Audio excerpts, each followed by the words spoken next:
Shalom teman-teman Youth GKI Kanan. Senang sekali kalau pada hari ini hari Rabu kita bisa sama-sama kembali. Kita mau saat teduh bareng yuk. Teman-teman, mari hari ini kita belajar dari satu bagian yang baru yang dimulai mengenai kerajaan Israel di dalam pasal yang ke-12. Apa itu? Yaitu kerajaan Israel pecah menjadi dua. Nah teman-teman, di dalam perikop ini digambarkan bagaimana Israel ini pecah jadi Israel dan Yehuda. Satu perikop sebelumnya menggambarkan bagaimana Salomo mati. Itulah sebabnya mari kita sama-sama belajar bahwa ketika kita tidak menaati Tuhan dengan sungguh-sungguh, ada konsekuensi yang sungguh-sungguh.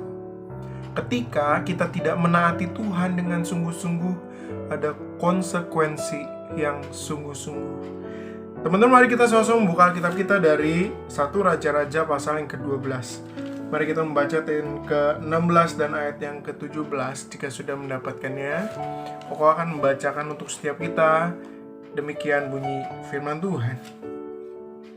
Setelah seluruh Israel melihat bahwa raja tidak mendengarkan permintaan mereka, maka rakyat menjawab raja, "Bagian apakah kita dapat daripada Daud?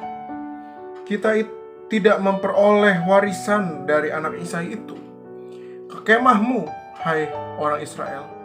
Uruslah sekarang rumahmu sendiri, hai Daud."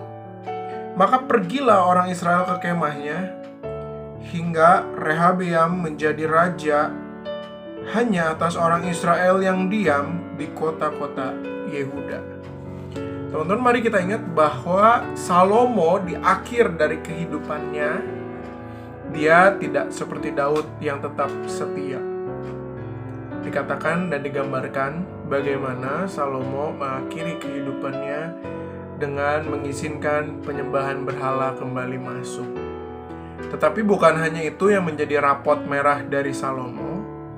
Sesungguhnya anak-anaknya pun tidak akur dan tidak harmonis. Seharusnya di dalam suksesi kepemimpinan setelah seorang raja meninggal, anaknya akan naik dan didukung oleh saudara-saudaranya. Tetapi berbeda dengan kerajaan yang dilanjutkan oleh anak-anak Salomo. Yerobeam melawan Rehabeam. Tentu teman-teman, ini adalah buah dari ketidaksungguh-sungguhan Salomo di dalam Salomo hidup bagi Tuhan pada masa itu. Salomo diberikan satu privilege oleh Tuhan, satu hak istimewa. Untuk apa? Untuk mendirikan bait Allah yang kita sudah pelajari di awal kitab 1 Raja-Raja. Tetapi kemudian kemasyuran dan kemudian puji-pujian dari orang-orang itu membuat Salomo terbuai, dan pada akhirnya Salomo tidak mengindahkan Tuhan lagi, dan ia memilih untuk tidak hidup sungguh-sungguh di hadapan Tuhan. Dan teman-teman, resiko yang diterima oleh Salomo itu nyata. Bagaimana setelah kematian Salomo, Israel yang begitu dengan susah payah disatukan oleh Daud, ayahnya Salomo, tetapi seakan-akan dengan mudahnya terpecah di masa anak-anaknya Salomo. Bayangin betapa memalukannya. Ayahnya menyatukan kerajaan, anaknya memecahkan kerajaan. Selalu ada konsekuensi. Selalu ada konsekuensi dari apa yang engkau lakukan. Meskipun konsekuensi itu nggak langsung, nggak terjadi langsung pada kamu. Mungkin nanti pada saat kamu tua, mungkin nanti pada keturunan kamu, mungkin nanti teman-teman. Tetapi selalu ada konsekuensi atas ketidaksungguh-sungguhan setiap kita dalam mengikut Tuhan. Itulah sebabnya teman-teman, mari kita menjadi anak-anak muda Tuhan yang resilient, yang tangguh, tetapi juga yang sungguh-sungguh hidup dan berjuang buat Tuhan. Bukankah Tuhan pengen melihat adanya youth GKI Kanaan yang betul-betul hidup bagi Tuhan, bukan? Makanya, ayo, jangan susah saat teduh. Ayo, kita ikut Zoom Fellowship dengan rajin. Ayo, kita KTB. Dan ayo, kita hidup sungguh-sungguh bagi Tuhan. Tuhan Yesus memberkati setiap kita. Amin. Shalom teman-teman semua. Itu tadi saat teduh kita untuk pagi hari ini ya. Jadi dari saat teduh kita hari ini, kita kembali diingatkan bahwa mengikut Tuhan harus dengan benar dan sungguh-sungguh. Karena kalau tidak, pasti ada konsekuensinya. Dan konsekuensinya berbagai macam, tergantung dari Tuhan.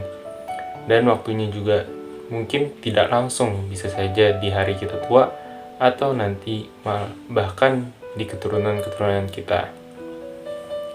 Karena itu teman-teman, mari kita hidup sesuai dengan kehendak Tuhan dan dengan bersungguh-sungguh kita konsisten. Bisa aja dimulai melalui hal-hal kecil seperti saat teduh pagi ini, atau kita beribadah dengan baik, dan kita juga mengikuti kelompok-kelompok KTB yang sudah ditentukan.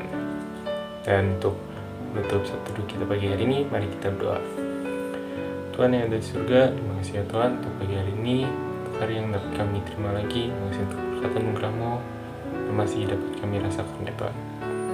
Tuhan, kami berdoa ya Tuhan, kiranya Engkau yang terus memimpin kami dalam hidup kami, Engkau yang menyertai kami, Engkau yang menguatkan hati kami, agar kami dalam sepanjang hidup kami dapat terus bersungguh-sungguh padamu ya Tuhan. Dan juga kami dapat hidup dengan benar di hadapan-Mu.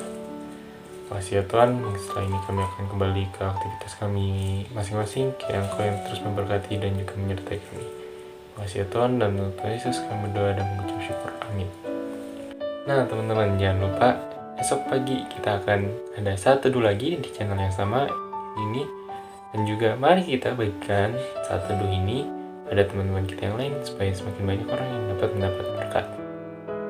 Dan teman-teman, mungkin teman-teman ada yang ingin bertanya sesuatu atau punya pergumulan-pergumulan, boleh teman-teman sharing aja di DM Instagram Youth GKI Kanaan, dan nantinya akan dibalas oleh orang-orang yang ahli. Dan jangan lupa juga Zoom Fellowship di hari Sabtu nanti jam 7 malam ya. Dan teman-teman bisa join melalui link yang akan dibagikan di grup WA dan grup lain. Dan jangan lupa tetap ibadah di hari Minggunya. Have a blessed day, Tuhan Yesus memberkati.